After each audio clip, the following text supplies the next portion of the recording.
என்னது? காவிரி ஆத்து மேல ஒரு கர்நாடகா மன்னன் கட்டின அணைய ஒரு தமிழ் மன்னன் தகத்தெறிஞ்சானா?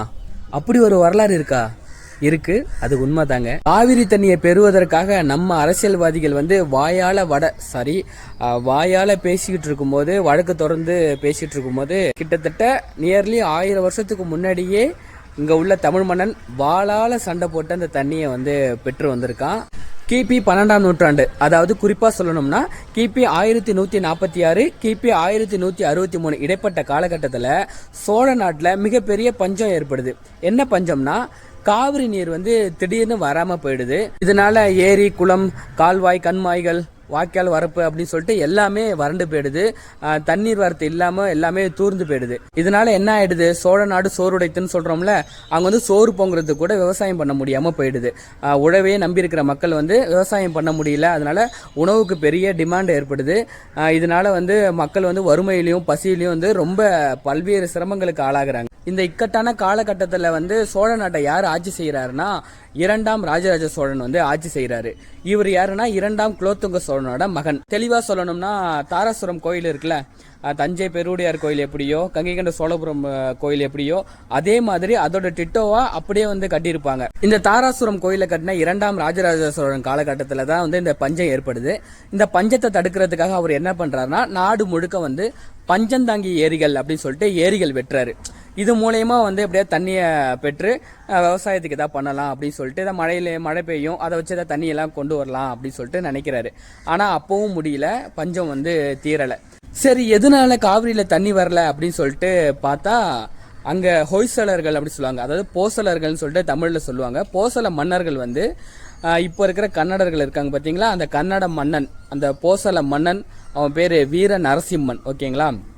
அந்த வீர நரசிம்மன் என்ன பண்ணியிருக்காருன்னா, சோழ நாடு இந்த அளவுக்கு பொன்னும் பொருளோட இவ்வளோ செழிப்பாக இருக்கிறதுக்கு காரணம் இந்த பொன்னி நதி தான். இந்த காவிரி ஆற்றுலேருந்து தண்ணி போகிறதுனால தான் சோழ நாடு செழிப்பாக இருக்குது.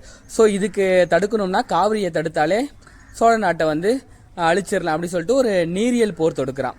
காவிரி ஆறு அந்த மேற்கு தொடர்ச்சி மலையிலேருந்து தானே வருது. அந்த பகுதியில் என்ன பண்ணுறேன்னா, நிறையா பாறைகளை வெட்டியும் கற்கூவியல்கள்லாம் செஞ்சு ஒரு தற்காலிக ஒரு அணை மாதிரி செஞ்சிடறான்.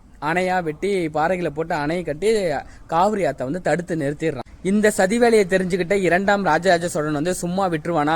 இயல்பாக 2ஆம் ராஜராஜ சோழன் காலகட்டத்தில் பெருசாக போர்லாம் நடந்திருக்காது. ஏன்னா இவன் போரையே விரும்பாதவன். ஆனால் காவிரி நீரையே நீ தடுத்துட்ட, எங்கள் அடிமடியில கையை வச்சுட்ட, உன்னை சும்மா விட முடியாது அப்படின்னு சொல்லிட்டு பெரும் படையோட போயிட்டு மேற்கு தொடர்ச்சி மலை அடிவாரத்துக்கு போயிட்டு, அதான் காவிரி வர பகுதிகளுக்கு போயிட்டு எங்கெங்கெல்லாம் கற்கூவியல் போட்டு அணை கட்டியிருக்காங்களோ அதை எல்லாத்தையுமே இடிச்சு தகத்தெறிஞ்சிருக்கான் அவ்வளோ கோவத்தோட. அதுக்கப்புறம் கன்னட மன்னன் கட்டின செயற்கை அணைங்கிற சிறைக்குள்ள அகப்பட்டு கிடந்த காவிரி விடுதலை பெற்று எப்போதும் போல சோழ நாட்டை வந்தடைஞ்சா. அதுக்கப்புறம் சோழ நாடு எப்போதும் போல சோறுடைத்தது. மக்கள் பசி, பஞ்சம், பட்டினி இதெல்லாம் நீங்கி உழவு செய்து சீரும் சிறப்புமா வாழ தொடங்கினாங்க. இது மட்டும் இல்லாம மன்னன் 2ஆம் ராஜராஜ சோழன் காவிரி ஆற்றோட 2 கரைகளையும் மேம்படுத்தி பலப்படுத்தினா.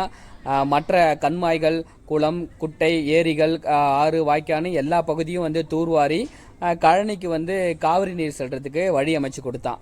இதுக்காக என்ன பண்றானா, அதாவது போர் செஞ்சு காவிரி மீட்டு கொண்டு வந்தான் இல்லையா, அது மட்டும் இல்லாம இங்க காவிரி கரைகளை மேம்படுத்தி தூர்வாரி தண்ணீர் எல்லாமே வர வச்சான் பாத்தீங்களா.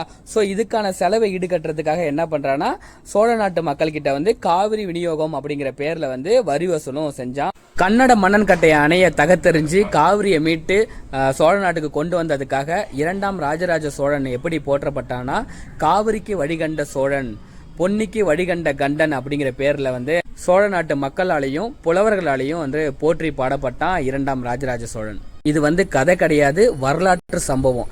இதற்கு ஆதாரமா ராஜராஜ சோழன் உலாவுல சுழியிட்ட காவிரிக்கு சோனாடு வாழ வழியிட்ட வாழ்க்கான வாரீர் அப்படின்னு சொல்லிட்டு குறிப்பிடப்பட்டிருக்கு. ராஜராஜ சோழன் உலா மட்டுமே இல்லாம இதற்கு வலு சேர்க்கிற விதமா தக்கையாக பரணி, பெரிய புராணம், எரிபத்த நாயனார் புராணம், நச்சினார்க்கினியரோட தொல்காப்பியர் உரை போன்ற பாடல்கள் எல்லாமே இந்த சம்பவத்துக்கு சான்றா இன்னமும் இருக்கு. இந்த 2ஆம் ராஜராஜ சோழன் மாதிரியே இன்னொரு தமிழ் அரசனும் காவிரி மேலே கர்நாடகா கட்டின அணையை தகர்த்தெறிய நினைச்சான்.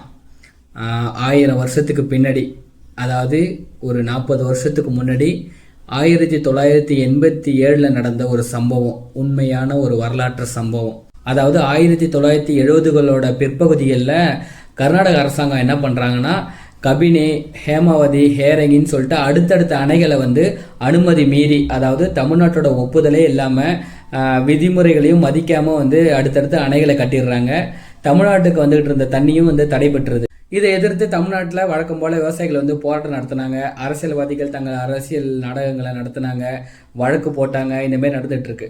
ஸோ இதை மாற்றி ஒருத்தர் யோசிச்சார். என்ன பண்ணார்னா, இது மாதிரி வழக்கு போகிறதுனாலையும் வந்து போகிறதுனாலையும் ஒன்றும் சாதிக்க முடியாது, கட்டின அணையை நம்ம இடித்தாதான் தண்ணி கிடைக்கும் அப்படின்னு சொல்லிட்டு என்ன பண்ணியிருக்காருன்னா, தன்னுடைய நண்பர்கள் 5 பேரை சேர்த்துக்கிட்டு காவிரி அணையை உடைக்கணும் அப்படின்னு சொல்லிட்டு ஒரு பிளான் போடுறாங்க.